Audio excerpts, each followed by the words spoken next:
everyone, welcome back to GK Today. I'm Nuzhat Sana and in this video I'll discuss today's top current and static general studies questions for UPSC Prelims Examination 2022 onwards. And these questions are framed keeping in view both the factual as well as analytical aspects of UPSC Prelims exam. Also, I would like to inform you that these questions are part of GK Today's UPSC Prelims test series, which is available in GK Today Android app.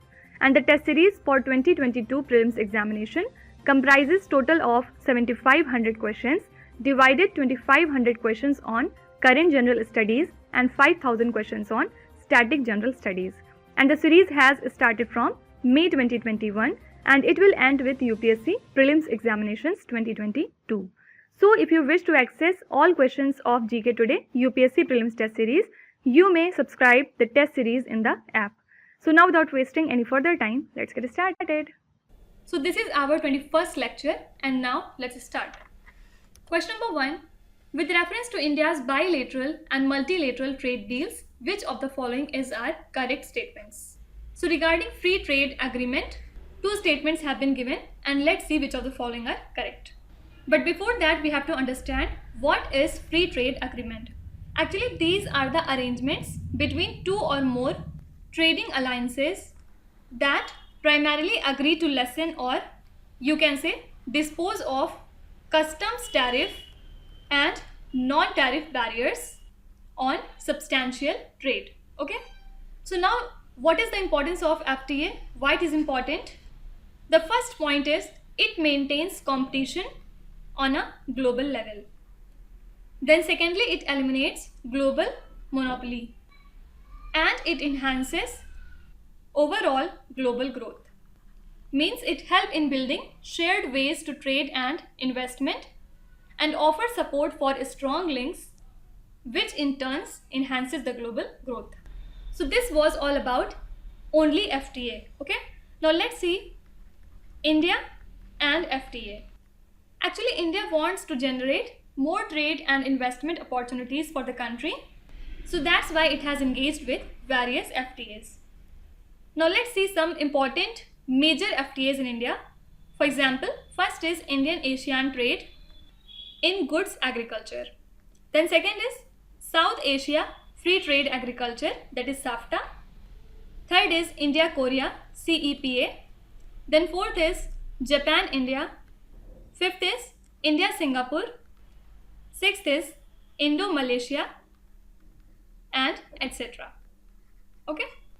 Now what is the significance of FTA? Actually, as per the Economic Survey report of 2019 to 2020, FTAs have been extremely beneficial for India because from 1993 and 2018, India's export of manufactured products grew at an average annual rate of 13.4% to the nations with which it has traded consistently. And during this period, overall goods exports grew at an average of 10.9%. So that's why FTAs are quite crucial for India. Now, very important point is maximum growth in exports has been recorded with two countries. First is Bangladesh and second is Nepal. Okay. Now let's come back to the options. Now number one statement says the first Asian country with which India signed a free trade agreement is Myanmar.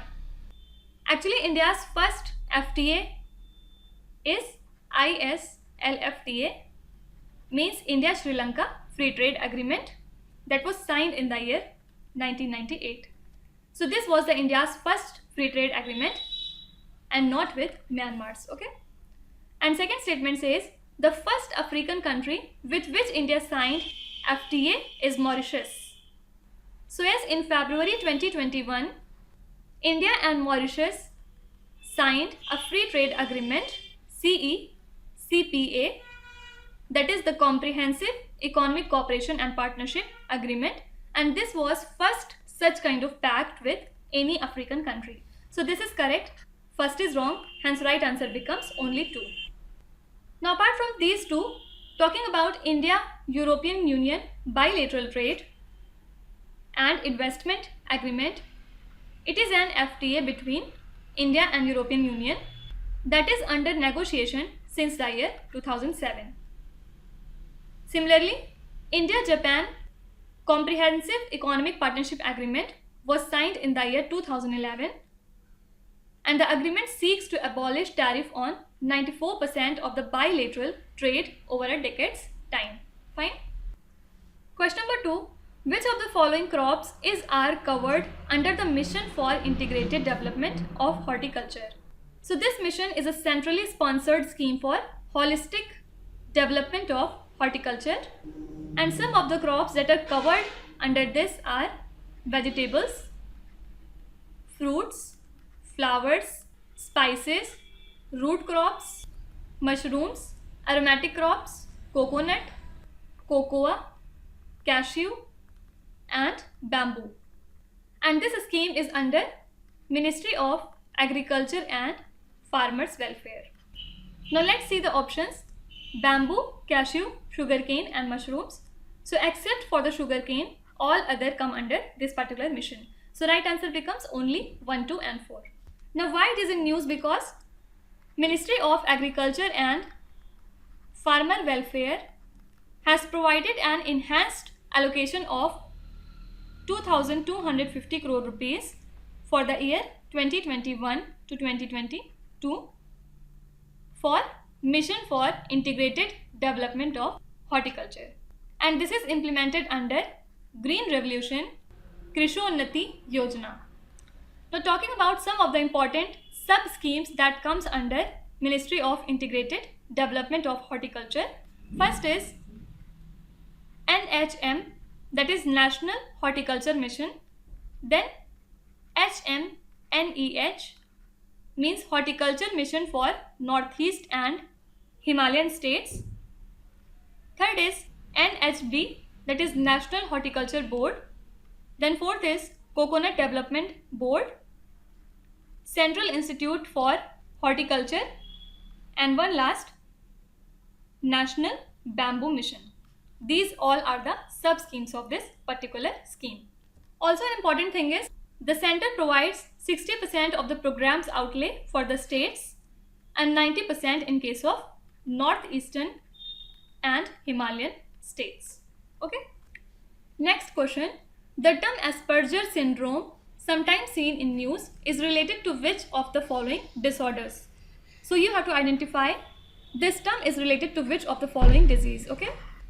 Actually, this syndrome is an autism spectrum disorder, and it is a neurodevelopmental disorder characterized by repetitive pattern of behavior and difficulties in non-verbal communication and social interactions.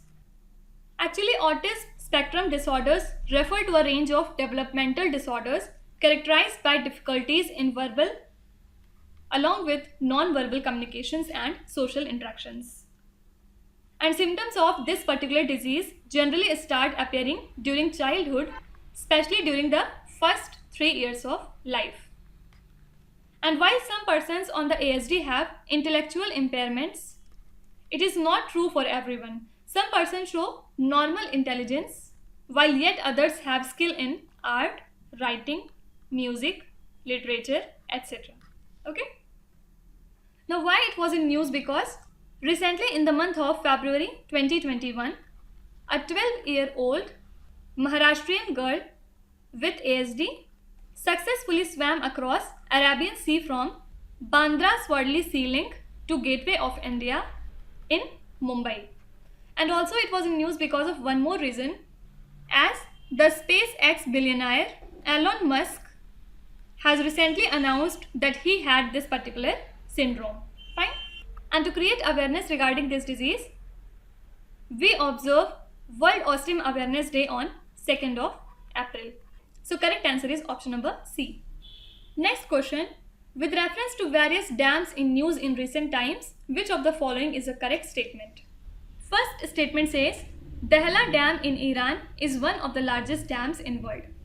First of all, this dam is also called as Arghandab Dam, and it is located in Afghanistan, not in Iran.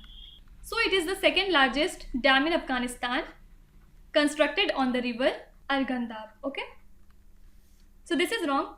Second statement says Hidase Dam is another name of Grand Ethiopian Renaissance Dam. So yes, both these names are of same dam, and it is an under construction gravity dam in Ethiopia being constructed over the Blue Nile River.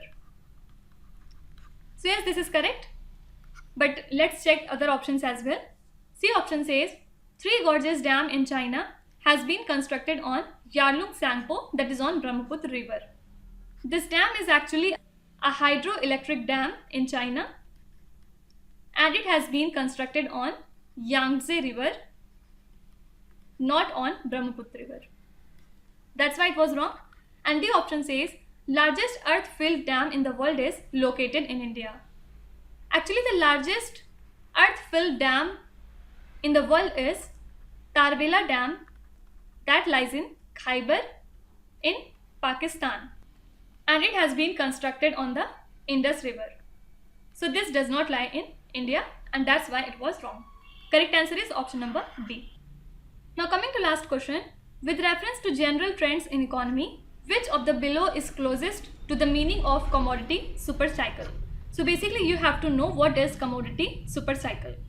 Actually it refers to long-term condition where commodities trade at cost above their long-term price trends, and this cycle can stretch over a period of a decade or more.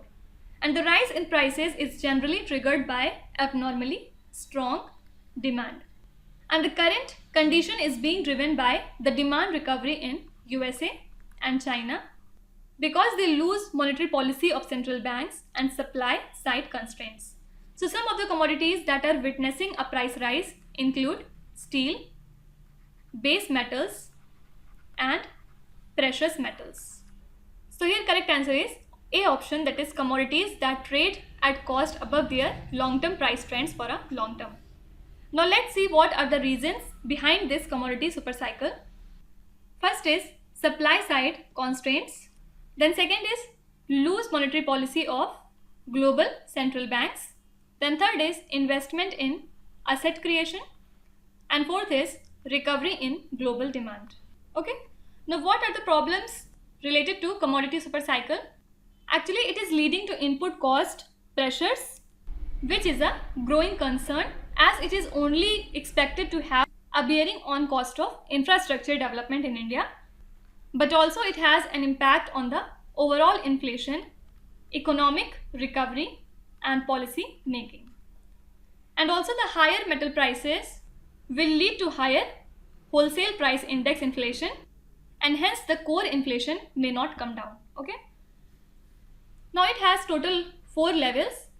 Since the beginning of 19th century, there has been 4 levels of commodity super cycle. First cycle started in late 1890s when US entered into rapid industrialization and urbanization. Then second cycle started when weapon demand due to World War I increased exponentially. And the third cycle started during World War II. And right now it is 4th cycle going on when China joined World Trade Organization in the year 2000. So that's it for today. I hope you have liked the session. If you want to give any review, feedback or suggestion regarding these lectures, you can tell us in the comment section, and definitely we'll try our best to implement that. Now we'll meet again tomorrow with 5 more new and interesting questions. Till then, stay tuned. Thank you so much for watching, and please do not forget to subscribe to GK Today. With this, me Nuzhat Sana signing off.